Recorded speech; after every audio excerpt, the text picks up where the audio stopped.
지혜를 만난 아픔은 사명이 된다. 솔로몬 강의 세 번째 시간입니다. 솔로몬은 역사상 가장 지혜로운 왕이었다 말씀드렸어요. 그 사실을 증명하는 대표적인 사건이 오늘 본문의 판결입니다. 그 유명한 판결. 그 판결의 내용을 간단히 소개하면 다음과 같습니다. 한 집에 같이 사는 창기 두 여인이 3일 간격으로 아이를 낳았습니다.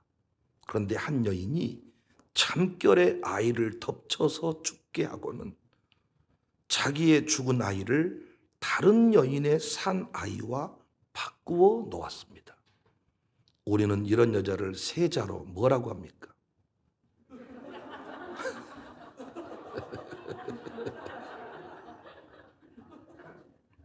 썩을 년이라고 합니다.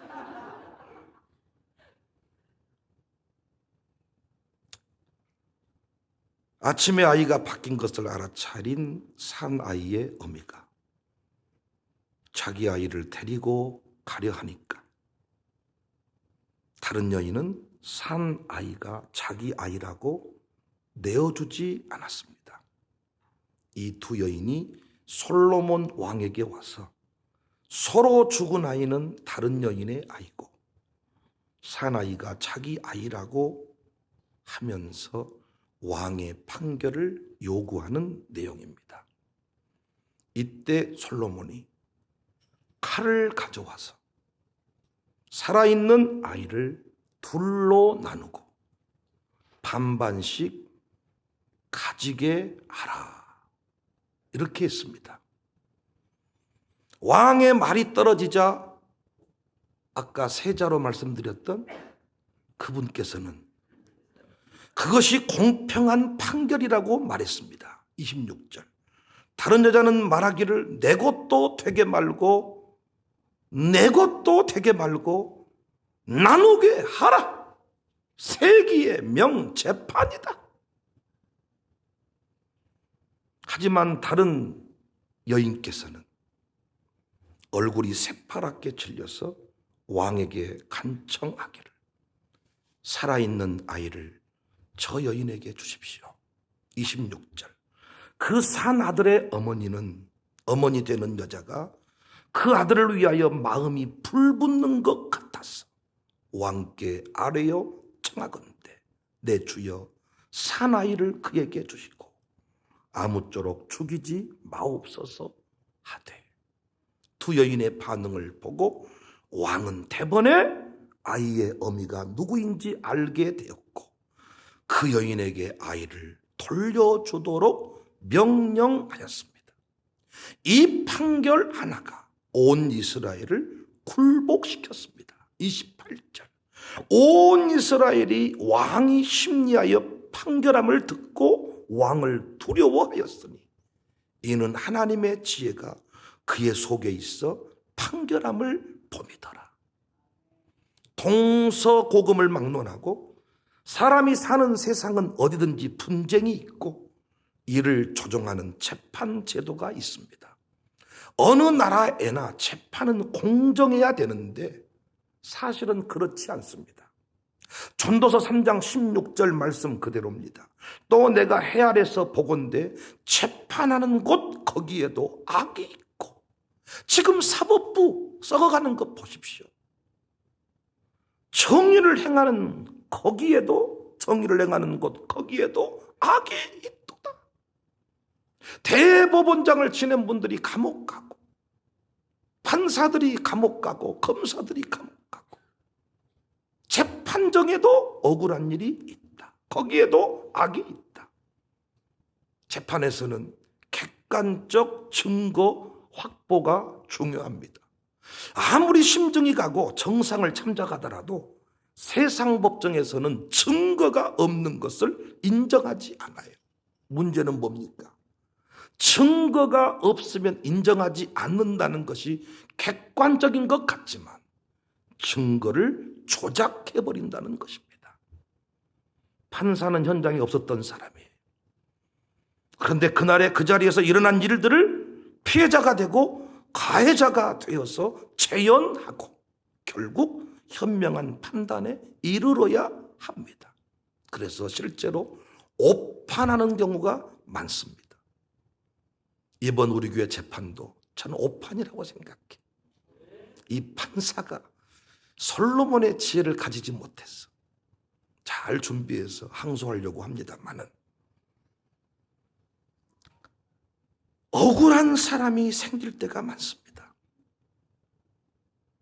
꼭 판사의 재판만이 아니죠. 우리의 선택이 인생의 운명을 가를 때가 있습니다.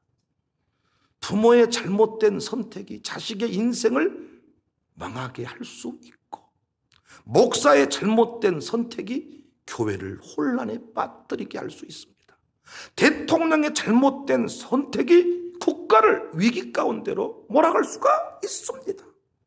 판사만이 아니고 우리 모두에게는 판결이 중요하고 선택이 중요하다.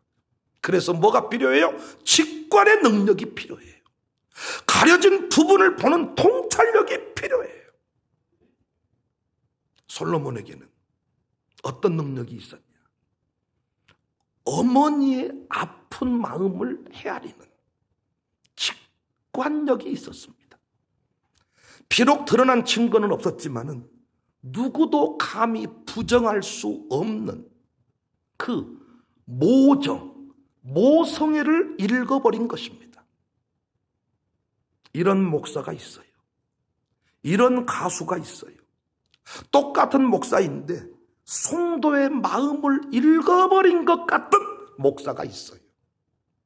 가수도 마찬가지예요. 청중의 마음을 읽어버린 노래가 있어요. 그리고 그 노래 가사의 주인공이 되어서 딸의 입장에서, 아버지의 입장에서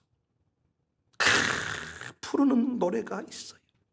시도 그렇고 강연도 그래요. 고객의 마음을 읽어버리는 사장이 있어요. 부모와 교사도 학생의 마음을, 자녀의 마음을 읽어버리는 사람이 있어요. 그 자녀의 마음을 읽어내는 부모가 있어요. 학생의 마음을 읽어내는 그 교사가 있어요. 말하지 않지만은 그 깊은 그곳에 있는 그것들을 읽어내는 능력이 있는 교사가 있다고요. 이들 앞에 서면 감히 아니다 항의할 수 없는 상황에 이릅니다. 어떻게 이 일이 가능할까요? 똑같은 본문 가지고 설교를 하는데 그 목사의 설교를 들으면 가슴으로 와닿는 경우가 있어요. 가슴으로 느껴지는 무엇인가가 있어요. 똑같은 솔로 찬양을 하는데 그 찬양을 부를 때 느껴지는 그 무엇인가가 있어요. 오늘 솔로몬은 누구도 감히 말할 수 없는 그 가슴에 무엇인가를 읽어내버린 거예요. 그게 뭡니까? 모성애입니다. 모성. 그 엄마라면 가지고 있는 그 가슴에 있는 엄마라면 느낄 수 있는 그것을 솔로몬은 알고 그것을 재판에 반영을 한 것입니다. 당시 솔로몬의 나이가 21세 전후라고 했는데 어떻게 이런 재판을 할 수 있을까? 21살짜리가 담임 목사를 하는데 어떻게 80, 70 평생을 살아온, 평생을 신앙생활하는 우리 어른 목사님들, 권사님, 집사님의 마음들을 훑어버릴 수가 있을까? 어떻게 요즘에 그 젊은 어린 것들이 트로트를 부르는데 그 어른들이나 되어야 알 수 있는 그 무엇인가를 느낄 수가 있을까?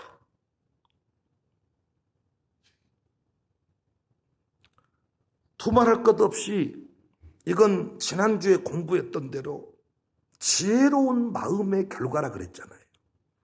지혜로운 마음. 하나님께서 주시는 지혜로운 마음을, 기도의 영성이 있기 때문에 이 가려진 부분을 볼 수 있었다. 이렇게 말할 수 있겠지만 여러분, 기도만 많이 한다고 열심히 예배만 한다고 그걸 읽어내는 것은 아니에요. 목사들이라면 아는 소리지만 헬라와 히브리에 능통하고 유학을 다녀와도 결국은 목회가 안 되고 목회지를 떠나는 분이 계십니다. 우리 목사님 너무 똑똑하시고 너무 완벽하신 분인데 우리랑은 맞지 않습니다. 그분들의 이야기야. 시골에 계시는 장로님들이, 권사님들이 가슴으로 이야기하는 거예요. 우리 목사님 열정도 있고 휴가도 간 적이 없고 대단하고 검소하시고 하루도 안 쉬고 청소하고 전도하고 다니시는데 우리랑은 맞지 않습니다. 이 얘기가 뭘까요? 기도가 부족한 게 아니야. 실력이 부족한 게 아니야. 그 가슴에 있는 그 무엇인가를 만져주는 능력이 부족한데 어떻게 솔로몬은 그 가슴에 무엇인가를 만져버리고 이 세기의 판결을 할 수 있었을까? 두말할 것도 없이 저는 솔로몬이 살아온 환경과 무관하지 않다고 생각해요. 솔로몬의 어머니가 누굽니까? 솔로몬의 어머니가 누구예요? 밧세바. 첩이죠. 첩인데 그냥 첩입니까? 눈물을 간직한, 사연을 간직한 첩입니다. 성경 어디에도 이런 내용은 나와 있지 않지만 제가 묵상했습니다. 어떻게 솔로몬은 이런 판결을 했을까? 어떻게 엄마라면 가슴에 울먹일 수 있는 눈물이 있을 것이라고 어떻게 솔로몬은 알았을까? 그래서 칼을 가져와라, 잘라버려라, 이럴 때 진짜 엄마는 통곡하며 울 것이다. 어떻게 알았을까? 성경은 그 내용을 기록하고 있지 않지만 밧세바의 눈물이 솔로몬의 가슴에 옮겨졌다. 요게벳의 눈물이 모세의 가슴에 옮겨졌다. 기가 막힌 신세잖아요. 모세 경우도 내 아들인데 내 마음대로 양육할 수 없는 세상. 그런데 하나님의 특별하신 은혜로 유모가 되어서 모세를 품에 안았을 때 가슴으로 울지 않았겠는가? 눈물을 간직한, 사연을 간직한 우리 엄니, 그 엄니의 그 가슴의 그 이야기가 솔로몬에게 그대로 전달이 되지 않았을까? 그래서 하나님께서 주시는 그 지혜가 자신의 삶과 얽혀져서, 자신의 눈물과 얽혀져서 한 여인의 기가 막힌 비통한 사연을 해결해 주지 않았는가? 저는 생각을 합니다. 9절 말씀 보니까 누가 주의 이 많은 백성을 재판할 수 있사오리까? 듣는 마음을 종에게 주사 주의 백성을 재판하여 선악을 분별하게 하옵소서. 재판의 핵심이 뭡니까? 설교의 핵심이 뭡니까? 찬양의 핵심이 뭡니까? 가수의 핵심이 뭡니까? 듣는 마음입니다. 여기 듣는 마음이 단순히 청력의 개념입니까? 아니죠. 상대방의 마음을 헤아리는, 상대방의 입장에서 듣는 성육신의 마음입니다. 그 상대방의 입장에서, 그 엄마의 입장에서 그 아이를 볼 수 있는 눈. 어떤 설교의 성도는 감동을 받을까? 마치 목사가 성도의 위치에서, 교인의 위치에서, 집사의 위치에서 살아본 것처럼 이야기할 때, 물론 꼭 그러는 것은 아닙니다. 어떤 것은 전혀 차원이 다른 얘기일 수 있겠지만은 위로가 된다 할 때는 내 입장에서 그것이 대변된다는 느낌을 받을 때, 듣는 마음, 그런 관점에서 지질한 출생 배경, 별 볼 일 없는 인생 스토리, 사연이 많은 가문의 역사, 다 솔로몬의 명제판을 만드는 재료라고 생각을 합니다. 저는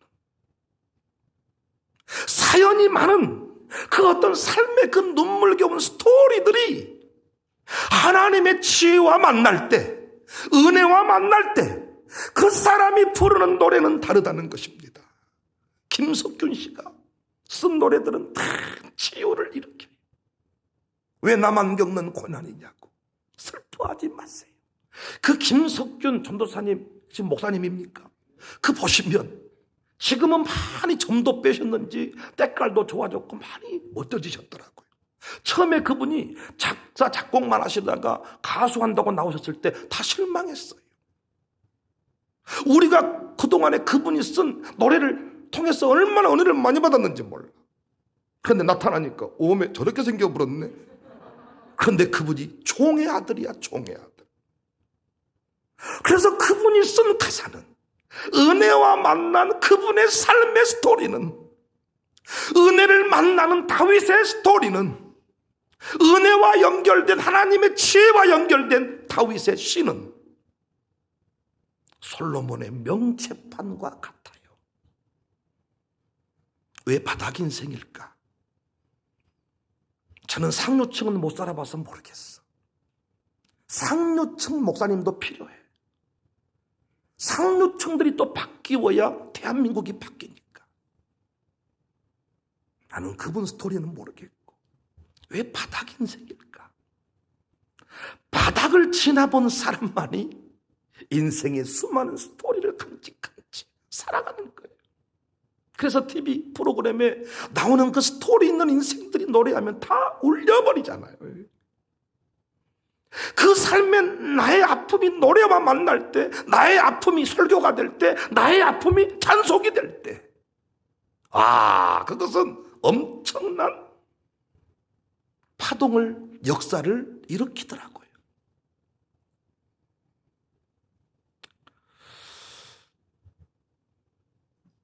요셉이 자신의 배를 불리는 총리가 되지 않았던 것. 어떻게 그 자리에 올라가면 다 감옥 갈 만한 사람이 되는데 요셉은 끝까지 멋질 수 있었을까? 구덩이에 빠져봤기 때문입니다. 깜빵에 가보았기 때문입니다. 처절한 자리에서 울어봤기 때문입니다. 다윗도 마찬가지입니다. 바닥에서 울어봤기 때문입니다. 그래서 그의 고백은 우리의 눈물을 자아냅니다. 여러분이 제일 힘든 설교가 목사님은 우리 마음을 너무 모르는 것 같다. 그래서 여러분 어떤지 모르겠습니다만은 제가 만나본 목사님들은 참 삶의 스토리들이 많아. 신학교에 가보면 이게 장난이 아니야. 삼촌뻘, 작은아버지뻘, 아버지뻘, 별의별 사람이 다 모이는 것이 신학교예요. 근데 그 스토리를 간직했다고 다 위대한 가수가 되고 위대한 사역자가 되는 것은 아니에요. 그 스토리를 설교와 연결시키는 능력이 있어야죠. 그 스토리를 하나님의 지혜로 엮을 수 있는 능력이 필요해. 그것이 신학교육이야. 그런데 아무리 신학교육을 잘 받아도 이 스토리가 없으면 바닥을 지나보았던 눈물이 없이는 사람을 세우기가 어렵더라는 것입니다. 여러분, 일부러 깜빵 가자. 요즘에 워낙 깜빵 얘기가 TV에 영화에 자주 나와가지고 연예인들이 제수복 입고 나오면 멋져 보이잖아요. 그래서 참 감옥은 멋있다 야. 나도 깜빵 한번 갔다 와야 인생이 풀리겠다 야. 아이고. 깜빵 갔다 오신 분과 대화를 나눠봤더니 똥도 시간 맞춰 싸야 된대. 지금 코로나 때문에 재판이 밀려가지고 광주교도소에 죄수들이 미어터져가지고 칼잠을 자야 되고 단수를 실시하고, 그래서 아니 먹고 나면 배출하는 것이 일상인데 그것도 물 틀어주는 시간에 볼 수 있다는 거예요. 그래도 한번 가보실래요?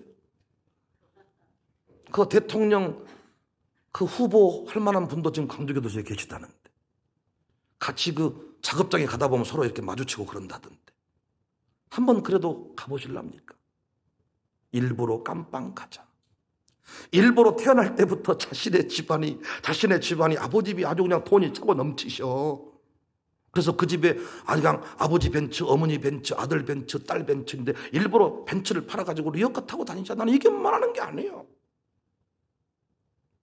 태어나 봤더니 거지 같은 집구석. 태어나 봤더니 지질한 인생. 아버지가 나를 위해 기도해주는 기도의 후원자가 아니라 목회의 걸림돌이 되고 신앙생활의 걸림돌이 되는 이런 집안에 태어났다면 그것을 저주할 필요가 없다는 거예요. 더 이상 조상 타령할 필요가 없다는 거예요. 여러분이 세상에 없는 나만의 노래를 부를 수 있는 스토리를, 재료를 가지고 있다는 것만 아시면 돼. 그 재료를 가지고 하나님의 지혜로 요리를 잘하면 그 사람이 친 피아노는, 그 사람이 연주하는 피아노는 다르다는 거예요. 내가 요즘에 이런 피아노를 만나보고 싶다 그 말이에요. 부모님이 돈 줘서 배우는 그 재능이 뛰어난 그 피아노도 중요하지만은 정말 그 삶의 스토리를 간직한 그 사람이 하나님을 만나가지고 그 내면 속에 흘러 넘쳐나는 그 무엇인가를 간직한 채 내 주의 보혈은 정하고 정하다. 우리 아이들은 레슨 배우고 학원 다니면 금방 드럼 치고 금방 샌드 치고 금방 악기 연주하더라고. 그런데 여러분 그건 나쁘다는 게 아니야. 그런데 태어나 봤더니 뭐 학원 캥이는 레슨 캥이는 그냥 뭐 먹고 살기도 어려운 이런 상황이 있어. 어떻게 하나님의 은혜로 피아노를 배우고 어떻게 연주를 해서 그 연주가 이제는 하나님의 그 은혜로 하나님의 그 말씀과 지혜로 연결이 되어가지고 그것이 치유된 상처가 이 상처가 아니라 치유된 사명이 되어서 다 노래로 드러날 때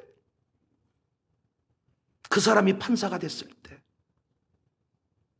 그냥 법에 나와 있는 대로가 아니라 세기의 명재판을 할 수 있겠죠. 저 사람은 왜 담을 넘게 되었을까? 저 사람은 왜 이 일을 할 수밖에 없었을까? 그래서 나는 죄인을 죄인 아니다 말하는 게 아니고 죄인을 죄인으로 정죄하는 정도의 재판이 아니라 법을 집행하면서도 그 마음에 살 소망을 주는 재판관이 될 수 있다.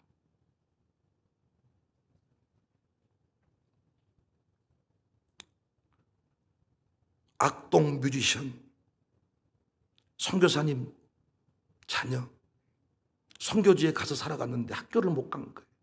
요즘 개념으로 좋게 말하면 홈스쿨링이지만 부모님 이상한 부모님 만나가 유별난 부모님 만나가지고 몽골 선교사로 갔는데 학교를 못 간 겁니다. 그래서 둘이 갈 데가 없어서 집에서 기타 치고 피아노 치고 노래 부르다가 자신의 재능들이 발견이 됐습니다. 그런데 악동 뮤지션 그 애들이 쓴 가사가 애들이 쓴 가사 맞습니까? 여러분 쉽게 이해를 하십니까? 나는 이 애들이 어떤 대회에 나와가지고 입상을 자주 하는 이유가 심사위원들이 해석을 못해서 그런다고 생각했죠. 워낙 이상한 소리를 고차원적인 가사를 불러버리니까 어떻게 그래서 그냥 높은 점수를 주지 않는가. 누가 들어도 다 해석이 되는 이야기가 아니고 한참을 곱씹어봐야 무엇인가 있다 싶을 만큼의 이야기가. 도올 김용옥 씨도 나와가지고 알아먹든지 못 알아먹든지 계속 이상한 소리 해버리니까 사람들이 실력 있다고 인정을 해주더라고요.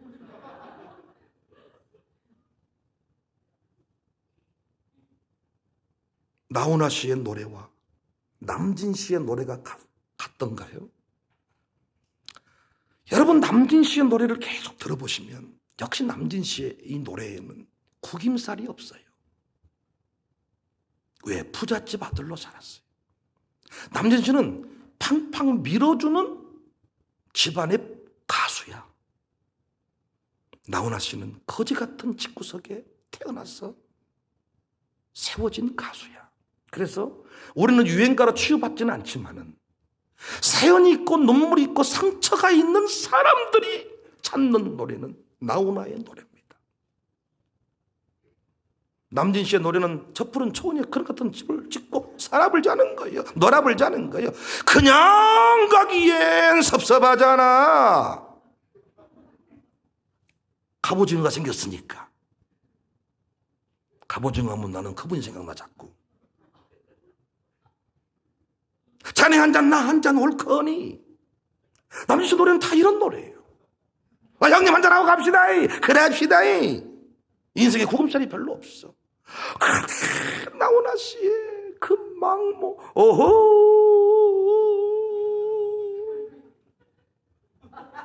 우리 엄마는 초등학교 3학년 때 못쓸병에 걸리셔서 죽으셨다는 거. 너무 차량에 오니까 아가 울지 마라. 네 엄마 좋은 곳에 갔다. 그런 얘기는요, 이 상처를 가진 사람들한테는 후벼 파버리는 이야기입니다.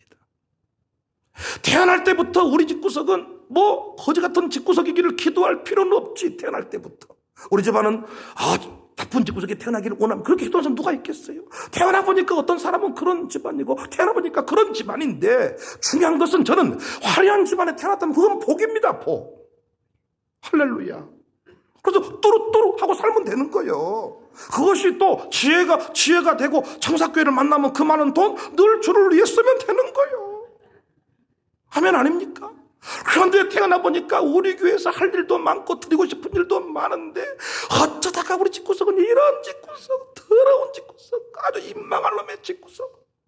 그거 탄식할 필요가 없더라는 거예요. 그것이 하나님의 지혜와 엮여질 때, 그 지혜로 쓴 가사는, 그 지혜로 쓴 시 한 편은, 그 지혜와 엮여진 판결의 한 스토리는, 판사는 판결로 얘기하는 거예요. 우리가 정책을 만드는 사람들을 보면 답답한 게 뭡니까? 민심이 반영이 안 돼. 어떤 정책을 만들면 우리가 피부로 와닿는 이런 느낌이 와야 되는데, 그러지 못할 때가 많아요. 우리의 착각은 교실에서만 공부한다고 생각하는 겁니다. 그렇지 않습니다. 사실은 모든 삶의 공간이 다 교실입니다. 아멘할 준비하세요. 중요한 것은 무엇을 보든지 무엇을 듣든지 그것을 하나님의 지혜와 연결시킬 수 있어야 돼. 거지 같은 인생인데, 상처 많은 인생인데 하나님 지혜와 연결이 안 되면 평생 거지 같은 거예요. 상처 가진 사람하고는 살 수가 없어요. 우와, 그 상처 있는 사람한테 뭐 말을 못한단게요. 밥 먹다가 성질 내버리고 엎어버리고 막 울어버리고 막 잘 나가다가 이상해져 버리고 상처 충만. 그런데 상처가 있고 눈물이 있는데 이게 지혜로 연결이 되고 은혜로 연결이 돼가지고 오히려 그 수많은 사람들을 세우는 통로가 되는 거예요. 그래서 우리 교회도 보니까 양육사들이요, 양육을 잘하는 분들이 계시는데, 상처가 있고 눈물이 있는 사람이 은혜를 받은 사람이야. 상처가 있고 눈물이 있는 사람이 은혜를 받고 이 교회에 와서 뭔가 변화된 사람이, 누가 문제가 생겼다 그러면 무조건 언제든지 무조건 태평양을 건너 대서양을 건너 새벽 2시 3시도 달려갈 거야. 그런데 문제가 없이 그냥 편안하게 살아온 사람들은 그런 삶의 스토리를 이해를 못하더라고요. 나는 이런 사람이 이해를 못해. 그래서 우리 김태현 목사님 같은 분, 여러분 잘못 걸리시면 끝나요. 저런 분은 착하게 살아오셔가지고 좀 A가 없고 상식에 어긋나는 사람을 보면 저분은 분노하시더라고요. 막 버리장머리가 없고 막 이러면요, 용납이 안 되는 거예요. 어떻게 그 사람이 A 없을 수가 있냐는 거예요. 어떻게 사람이 이렇게 약속을 했으면 딱 지켜야지 이럴 수가 있냐는 거예요. 저런 분들은 막 흥분해버려요. 막.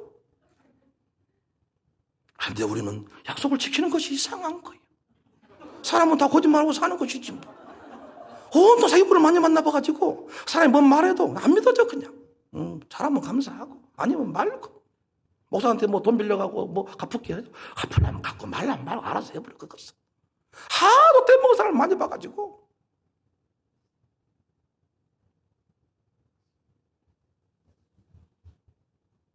설교 준비를 책상에서만 한다면 인공지능이 목회하면 좋을 것입니다. 인공지능. 종종 저는 성경에 있다가 틀리기도 하고 엉뚱한 소리도 하지만 인공지능이 설교하면 엉뚱한 소리를 하지 않습니다. 완벽한 소리를 할 것입니다. 앞으로요, 이런 재판 안 하려면 인공지능 재판이 좋습니다. 돈 받고 말고 할 필요가 없어요. 딱 사건 집어넣고 판결 판례 딱 집어넣으면 딱 너는 몇 년, 너는 2년 집행유예 착착착 인공지능이 알아서 나오는 거예요. 보험회사도요, 어떻습니까? 이 보험회사 직원들이 이 지혜가 나쁜 쪽으로 자꾸 이렇게 갈 때가 많잖아요. 그래서 이렇게 일단 가입시키고 보자는 쪽으로 갈 때가 많은데 인공지능이 요즘에 그 증권 상담을 하고 보험 상담을 하니까 그럴 일이 없다는 거예요. 내 주민등록번호 되고 직업 되고 탁탁탁 되면요 착착착착 막 탁탁탁 해서 이게 넣고 빼고 알아서 딱 그 인공지능이 알아서 해준다는 거예요. 사심 없이. 근데 인간이 왜 그걸 하면 좋습니까? 그 사람의 입장에서, 가난해 본 그 사람의 입장에서 상담을 해줄 수가 있던 것이지. 설교를 할 때 저 같은 경우에는 아버지가 목사였기 때문에 늘 세대 통합, 대를 잇는 신앙, 축복의 부모 이런 관점에 설교를 한다면 우리 김만홍 목사님은 그런 부모님을 만나지 못했으니까 그의 설교는 다르게 성도의 마음을 만지겠잖아요. 그래서 하나님이 그런 목회하는 곳으로 보내주시겠죠.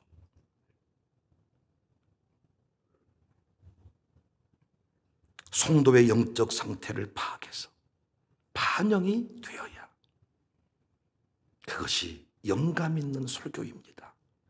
그것이 세기의 재판과 같은 설교입니다. 그래서 설교가 어려운 것입니다.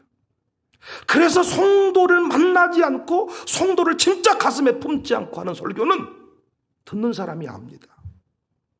여러분 장례식장 가서 설교를 하는데 본문 정해져 있습니다. 장례식장 가서 설교할 수 있는 내용이 제한적이지 않아요?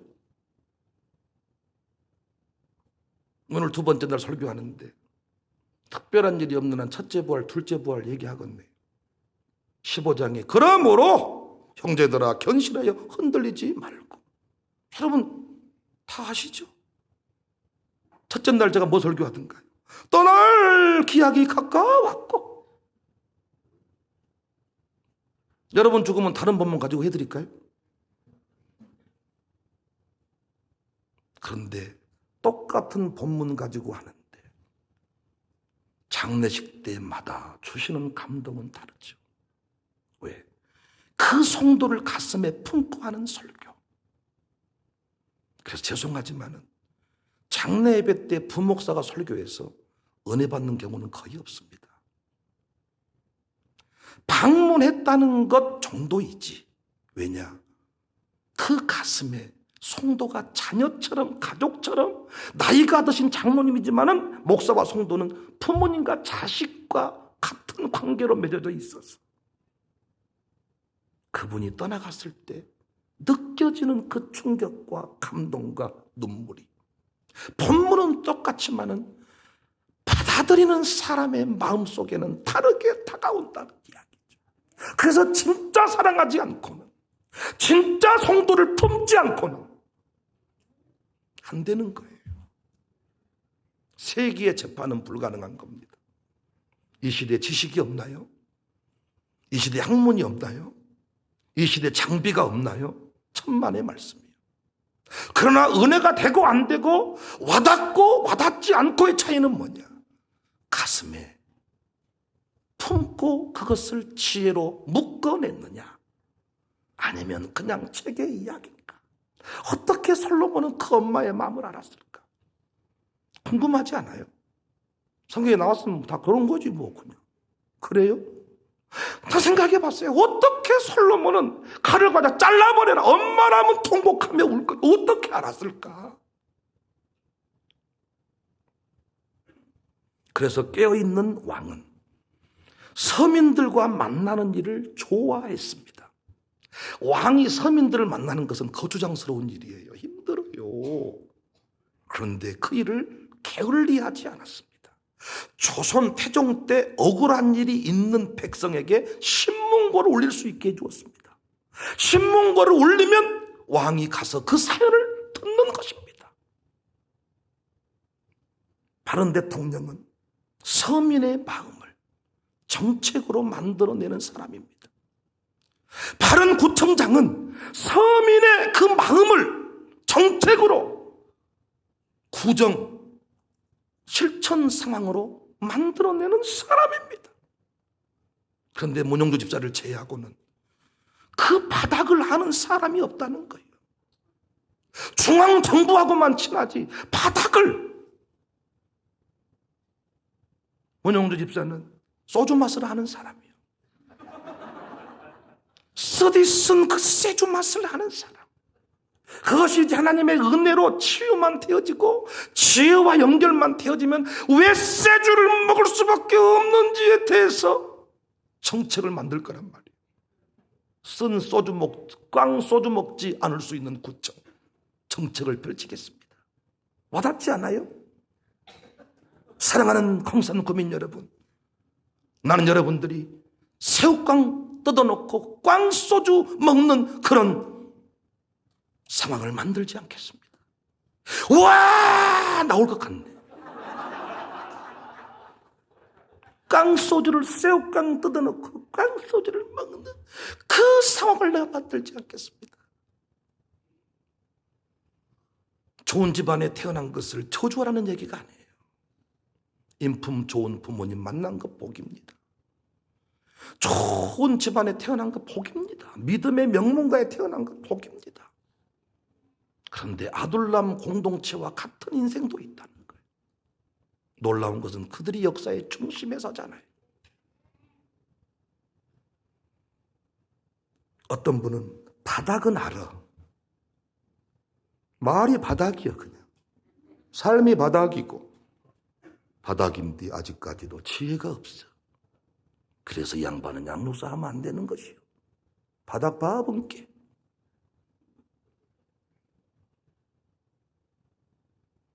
바닥인데 은혜를 받은 것이지. 분명히 바닥인데 말씀으로 충만한 거예요.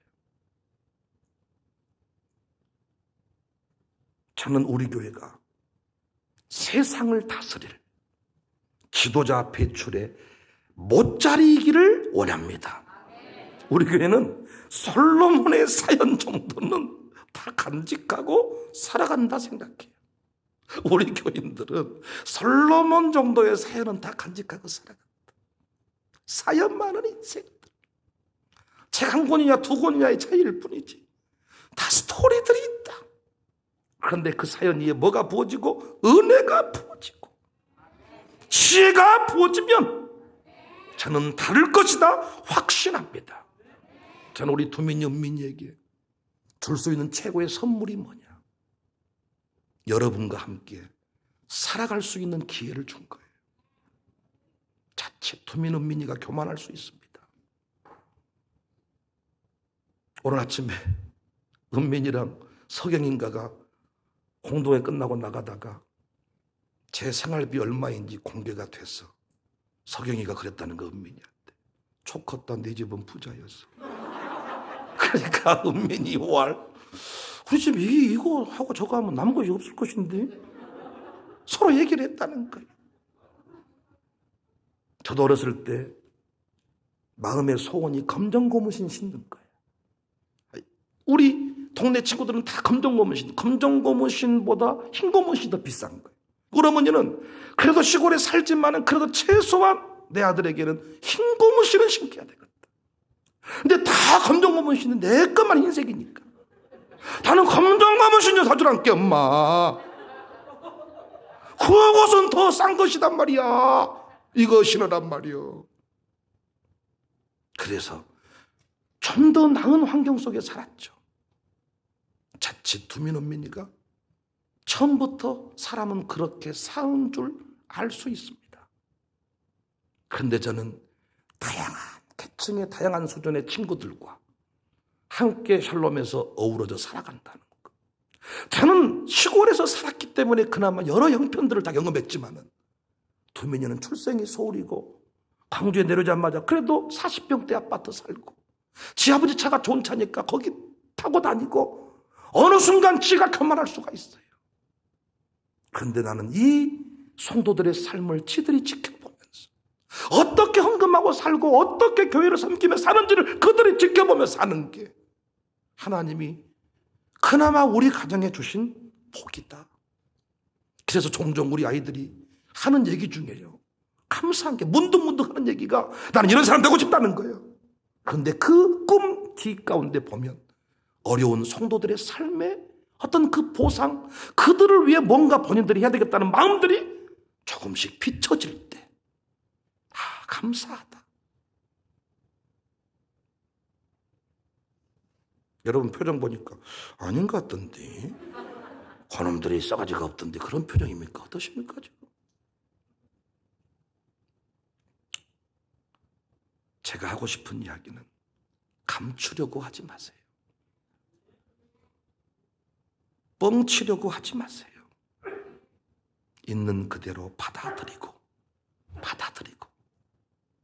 가문에 흐르는 저주는 없습니다. 예수 안에서 결코 정죄함이 없으니까 받아들이고 지혜를 구하세요. 받아들이고 내 운명을, 내 삶의 환경들을 인정하면서 지혜를 구하세요. 내 삶의 스토리와 지혜가 묶어질 때 여러분이 부르는 노래는 다를 거야. 코로나 끝나고 나서 우리가 부르는 노래는 다르더라고요.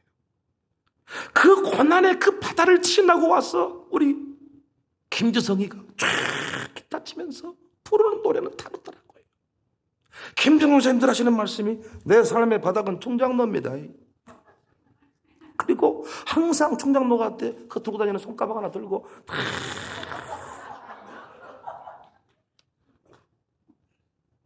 자, 그래도 K5 딱 세 차 빼가지고 구두도 그냥 아주 어서 그런 구두 산지 모르지만 그 양발도 다 속살 보이는 양발 있죠. 그렇게 신어요. 이게 목양발 신으면 아저씨예요. 살이 보여야 되는 다 입고 얘들은 다 하고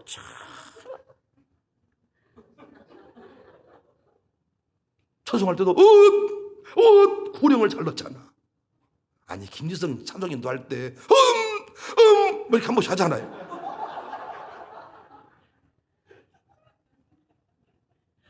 김윤혁의 사모님 항상 불만이 뭐냐 하면 멋을 너무 부린다는 거예요.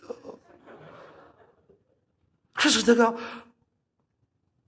전사님 와이프가 너무 못 부린다 그러던데 쥐는 더 부립니다. 더 부려. 잘 만났죠. 그래서 둘이 다 이렇게 평상시 추리닝바라 입고 돌아다닐 때하고 때 빼고 강내고 나올 때하고 달라요. 김윤희 사모님도 누구세요 할 때가 많습니다. 둘이 잘 만났습니다.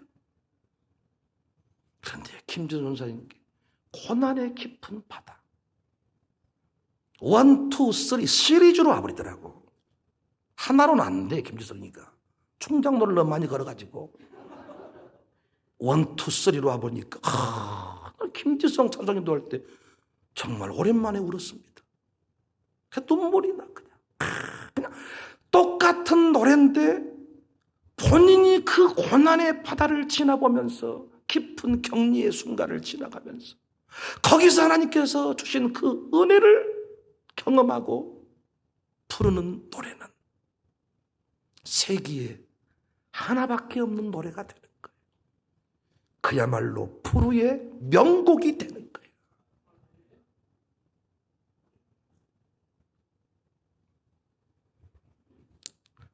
지혜로 무장하여 상처를 치유하는 사명자가 되시기를 바랍니다. 우리 양육사들, 교구사역장들, 바닥과 같은 삶을 살았던 사람이 많은데 아둘람에서 치유를 받았어요. 아둘람에서 인정을 받았어요. 어떤 목사님이 쓴 글 은혜 받았는데 로돌프 사슴코가 죽어라고 썰매 끄는 이유가 뭔 줄 아냐? 로돌프 사슴코는 일반 사슴이랑 다르다는 거예요. 코가 늘 자기 코는 빨개서 불만이 많았는데 산타클로스가, 산타 할아버지가 네 코가 멋진 코요, 네 코가 최고의 코요, 다 자기 코 보고 비웃고 놀려대며 웃었지 그러잖아요. 그런데 이 산타클로스 할아버지만 네 코 멋진 코, 네 코 최고의 코, 그러니까 이 산타, 응? 이 루돌프 사슴코가 기분이 좋아가지고 지금도 전 세계를 다닌다고. 전 세계를 기분이 좋아가지고 내 코가 아주 이상한 코, 딸기 코, 내 코는 왜 이라고 생겼을까 놀려대며 웃었지 이러는데, 할아버지가 네 코가 최고 코, 멋진 코 인정을 해주니까 그때부터 루돌프 사슴코는 생명 걸고 충성을 해버린다는 거예요. 은혜가 되지 않아요? 한 번도 인정받아 본 적이 없던 인생, 늘 루저와 같은 인생, 청사교회 와서 박수해 주니까, 장로님들이 축복해 주니까, 담임 목사가 양육사라고 자리를 만들어 주니까 인생에 새로운 막 이 감동들이 살아나는 거예요. 거기에서 막 폭발이 일어나더라고요. 바닥인 사람이 지혜를 만나지 못하면 그냥 바닥이지만, 바닥인 사람이 지혜를 만나고 은혜를 받으면 솔로몬의 명재판의 주인공이 되는 줄로 믿습니다. 솔로몬의 재판이 우리의 삶 가운데 늘 일어날 수 있기를 바랍니다. 가시는 곳마다 솔로몬 재판과 같은 위대한 역사가 우리 모두를 통해 만들어질 수 있기를 바랍니다.